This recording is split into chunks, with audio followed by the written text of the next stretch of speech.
Hi friends, எல்லோரும் எப்படி இருக்கிறீங்க? இந்த வீடியோவில் என்ன பார்க்க போகிறோம்னா, கும்பகோணம் கடப்பா எப்படி செய்யந்தாங்க பார்க்க போகிறோம். இது இட்லி தோசையோடு சாப்பிடும்போது அவ்வளோ டேஸ்ட்டாக இருக்குங்க. எப்பயுமே ஒரே மாதிரி சட்னி சாம்பார்னு செய்யாமல் ஒரு டைம் டிஃப்ரெண்ட்டாக இது மாதிரி கடப்பா செஞ்சு கொடுங்க. வீட்டில் இருக்கவங்க நல்லா விரும்பி சாப்பிடுவாங்க. இது கும்பகோணம், தஞ்சாவூர், திருச்சிலலாம் ரொம்பவே ஸ்பெஷலுங்க. இப்போ வாங்க இந்த கடப்பா எப்படி செய்யலான்னு வீடியோக்குள்ளே போய் பார்க்கலாம். வீடியோக்குள்ளே போகிறதுக்கு முன்னாடி மறக்காமல் நம்ம சேனலை சப்ஸ்கிரைப் பண்ணுங்கள். பக்கத்தில் இருக்க பெல் பட்டனை கிளிக் பண்ணுங்கள். அதில் ஆளுங்கிற ஆப்ஷனையும் கிளிக் பண்ணுங்கள். அப்போ தான் நாங்கள் போடுற வீடியோஸ் தொடர்ந்து உங்களுக்கு நோட்டிஃபிகேஷனில் வரும். தொடர்ந்து நம்ம சேனலுக்கு சப்போர்ட் பண்ணுங்கள். இப்போ வாங்க வீடியோக்குள்ளே போகலாம். இதுக்கு நான் ஒரு சின்ன குக்கர் எடுத்துருக்கேங்க. இதில் 1/4 கப் அளவுக்கு பாசிப்பருப்பு எடுத்து அதை நல்லா ஒரு 3 டைம் கழுவிட்டு இப்போ அதில் சேர்த்துக்கிறேன். இதை ஊற வைக்கலாம் அவசியம் இல்லைங்க, சும்மா கழுவிட்டு மட்டும் சேர்த்தா போதும்.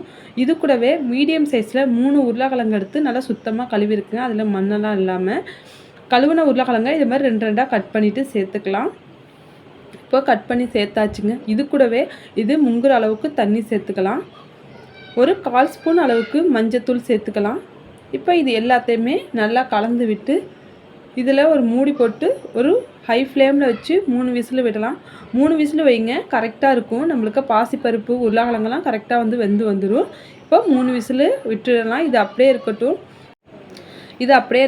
இதுக்கு ஒரு தேங்காய் பேஸ்ட் ரெடி பண்ணணும். அதுக்கு பார்த்திங்கன்னா ஒரு மிக்ஸி சாரில் 1/4 மூடி தேங்காய் எடுத்து துருவிட்டு இதுமாரி சேர்த்துக்கிறேன்.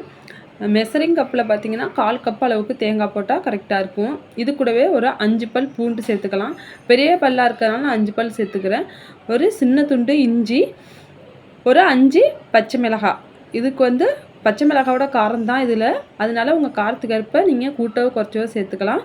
1/2 ஸ்பூன் அளவுக்கு சோம்பு, 1 ஸ்பூன் அளவுக்கு கசகசா சேர்த்துக்கிறேங்க. உங்கள்கிட்ட கசகசா இல்லைன்னா நீங்கள் முந்திரி கூட சேர்த்துக்கலாம். 2 ஸ்பூன் அளவுக்கு பொட்டுக்கடலை. இப்போது எல்லாமே சேர்த்தாச்சு. இது கூட தண்ணி விட்டு நல்லா நைஸ் பேஸ்ட்டாக நம்ம அரைச்சிக்கிட்டு வந்துடணுங்க. பாருங்கள், இந்தளவுக்கு நல்லா நைஸாக அரைச்சி எடுத்துக்கோங்க. இது அப்படியே இருக்கட்டும். இப்போ அடுப்பை பற்ற வச்சு ஒரு கடாய் வச்சுருக்கேன். கடாய் நல்லா ஹீட் ஆகிடுச்சு. இதில் 2 ஸ்பூன் அளவுக்கு எண்ணெய் சேர்த்துக்கலாம்.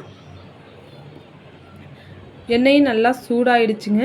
இது கூடவே ஒரு சின்ன துண்டு பட்டை, 2 கிராம்பு, ஒரு இலை எல்லாத்தையும் சேர்த்து நல்லா பொரிஞ்சதுக்கப்புறம் ஒரு பெரிய வெங்காயம் எடுத்து நல்லா நீளமாக கட் பண்ணி வச்சுருக்கேன். 1 கப் அளவுக்கு வெங்காயம் சேர்த்துக்கிறேன். இப்போது வெங்காயம் எல்லாமே சேர்த்தாச்சு. இதை வெங்காயத்தை நல்லா வதக்கி விட்டுடலாம். வெங்காயம் நல்லா கண்ணாடி பதத்துக்கு வதங்கி வரணுங்க. ரொம்ப கலர் மாற வேண்டாம், ஒரு கண்ணாடி பதம் வந்தால் போதும். அந்தளவுக்கு நல்லா வதக்கி விட்டுடலாம். பாருங்கள், இந்தளவுக்கு நல்லா வதங்கி வந்துருச்சு. இப்போ இது கூடவே 2 பச்சை மிளகாய் எடுத்து கட் பண்ணி வச்சுருக்கேன், அதையும் சேர்த்துக்கலாம். நம்ம ஆல்ரெடி தேங்காவில் வேறு பச்சை மிளகாய் சேர்த்துருக்கோம், அதனால் பார்த்துட்டு சேர்த்துக்கோங்க. ஒரு கொத்த அளவுக்கு கருவேப்பிலை, கட் பண்ண தக்காளி சேர்த்துக்கலாம். தக்காளியோட அளவுன்னு பார்த்தீங்கன்னா மீடியம் சைஸில் ஒரு தக்காளி எடுத்து குட்டி குட்டியாக கட் பண்ணி வச்சுருக்கேன், அதையும் சேர்த்துக்கிறேன். இந்த குருமாவுக்கு தக்காளி அதிகமாக தேவைப்படாது, ஒரு தக்காளி சேர்த்திங்கன்னா கரெக்டாக இருக்கும். இப்போ எண்ணெயிலே தக்காளி பச்சை மிளகாய் நல்லா வதங்கி வர அளவுக்கு வதக்கி விட்டுக்கலாம். இது வதங்குற நேரத்தில் நம்ம வேக வச்ச உருளைக்கிழங்க தோல் உரித்து எடுத்துகிட்டு வந்திருக்கோங்க. அதை அப்படி கையாலே நல்லா மசிச்சு விட்டுக்கலாம். நம்ம உருளைக்கிழங்குக்கு மசாலாவுக்கு மசிக்கிற மாதிரி நல்லா கையாலே மசிச்சு விட்டுடலாம். இப்போது தக்காளி வெங்காயமும் நல்லா வதங்கி வந்துருச்சு. நம்ம மசிச்சு வச்ச உருளைக்கிழங்கு அது கூட சேர்த்துக்கலாம்.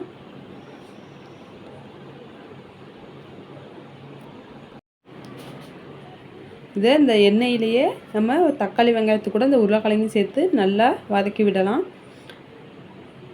இப்போ கொஞ்சம் பெரிய பெரிய பீஸாக இருக்கிறதெல்லாம் அந்த கரண்டியை வச்சு அப்படியே லைட்டாக மசிச்சு விட்டுருங்க. உருளைக்கிழங்கு நல்லா நைஸாக மசிச்சிங்கன்னா நல்ல ஒரு டேஸ்ட்டு கிடைக்கும் இந்த குருமாவில். இப்போது உருளைக்கிழங்கும் தக்காளி வெங்காயம்லாம் நல்லா வதங்கிடுச்சு. இப்போ இது கூட பார்த்திங்கன்னா நம்ம அரைச்சி வச்சுருக்க தேங்காய் பேஸ்ட்டை சேர்த்துக்கலாம். இப்போவே இந்த குருமாவுக்கு தேவையான அளவு தண்ணியும் சேர்த்துக்கலாம். இந்த குருமாவுக்கு கொஞ்சம் தண்ணி அதிகமாக வைங்க. இது நல்லா கொதிச்சோடனே கெட்டி ஆகிடும். நான் ஒரு 2 கிளாஸ் தண்ணி எக்ஸ்ட்ரா சேர்த்துருக்கேன். இப்போ இந்த குருமாவுக்கு தேவையான அளவு உப்பும் சேர்த்துக்கலாம். சேர்த்துக்கிட்டு இதை நல்லா கலந்து விட்டுடலாம். அடுப்பை ஹை ஃப்ளேமில் வச்சு நல்லா கலந்து விடுங்க.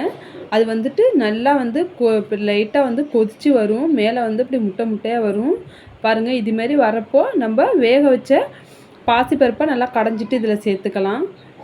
3 விசில் வைக்கிறதுனால பாசிப்பருப்பு நல்லா குலைவாக வந்துடும். அதை லைட்டாக கரண்டியில் மசிச்சு விட்டுட்டு அப்படியே இந்த பாசிப்பருப்பை இதில் சேர்த்துக்கலாம். எக்ஸ்ட்ரா தண்ணி எதுவும் விட வேண்டாம். இப்போ இதை நல்லா வந்துட்டு கலந்து விட்டுடலாம். இந்த பாசிப்பருப்பு கட்டிகள் இல்லாமல் இந்த குருமாவில் கலக்கிற மாதிரி நல்லா கலந்து விட்டுடலாம். இப்போ நல்லா கலந்து விட்டுட்டேன் பாருங்கள். இப்போயே வந்து நம்மளுக்கு குருமா வந்து கொஞ்சம் கெட்டியாக வந்துருச்சு பாருங்கள், பாசிப்பருப்பு சேர்த்தனையே. அதுக்கு தான் தண்ணி வந்து கொஞ்சம் அதிகமாக நான் சேர்க்க சொன்னேன். இப்போ இதை நல்லா கலந்து விட்டாச்சுங்க. இப்போ நம்ம உப்பு எல்லாம் பார்த்துட்டு இதை மூடி போட்டு கொதிக்க விடுங்க. ஒரு 5 நிமிஷம் மட்டும் கொதிக்க விட்டால் போதும், ஹை ஃப்ளேமில் விட்டு. இப்போ 5 நிமிஷம் ஆயிடுச்சு, திறந்து பார்க்கலாம். சூப்பராக நம்மளுக்கு நல்ல ஒரு வாசனையோடு நம்மளுக்கு கும்பகோணம் கடப்பா வந்து ரெடி ஆயிடுச்சு. நல்ல ஒரு மணமாக இருக்குதுங்க. இது பார்க்குறதுக்கும் செமையாக இருக்குது. நல்லா கெட்டியாயிடுச்சு. இந்த அளவுக்கு இருந்தால் போதும். இப்போ இதில் ஒரு கைப்பிடி அளவு கொத்தமல்லி தூவிக்கலாம். இப்போது இது எல்லாத்தையுமே நல்லா கலந்து விட்டுடலாம். நல்ல ஒரு வாசனையாக நல்லா இருக்குதுங்க. எனக்கு வந்து இந்த அளவுக்கு கெட்டியாக இருக்கிறதுனால போதும். நீங்கள் இன்னும் கொஞ்சம் கெட்டியாக வேணுன்னா இன்னும் ஒரு 2 நிமிஷம் கொதிக்க விட்டுருங்க. நான் இந்த ஸ்டேஜில் வந்துட்டு ஆஃப் பண்ணிக்க போகிறேன் அடுப்பை. சூப்பரான கும்பகோணம் கடப்பா வந்து நம்மளுக்கு ரெடி ஆகிடுச்சு. எப்பயுமே ஒரே மாதிரி சட்னி சாம்பார்னு செய்யாமல் இது மாதிரி டிஃப்ரெண்ட்டாக செஞ்சு கொடுத்தீங்கன்னா வீட்டில் உள்ளவங்க நல்லா விரும்பி சாப்பிடுவாங்க. இது ரொம்பவே டேஸ்டியாகவும் இருக்குங்க. சூடான இட்லியில் தொட்டு சாப்பிடும்போது அவ்வளோ ஒரு டேஸ்ட்டாக இருக்கும். கண்டிப்பாக இதே மெத்தடில் இதே மாதிரி ட்ரை பண்ணி பாருங்கள். ட்ரை பண்ணி பார்த்துட்டு எப்படி இருந்துச்சுன்னு மறக்காமல் கமெண்ட் பண்ணுங்கள். அப்படியே வீடியோ பிடிச்சிருந்துச்சுன்னா வீடியோவுக்கு ஒரு லைக் பண்ணுங்கள், ஷேர் பண்ணுங்கள், சேனலை சப்ஸ்கிரைப் பண்ணுங்கள், பக்கத்தில் இருக்க பெல் பட்டனையும் கிளிக் பண்ணுங்கள். இது மட்டும் இல்லாமல் இன்னும் நிறைய வீடியோஸ் நம்ம சேனலில் இருக்குது, அதையும் தொடர்ந்து பார்த்துட்டு நம்மளுக்கு சப்போர்ட் பண்ணுங்கள். பாய்.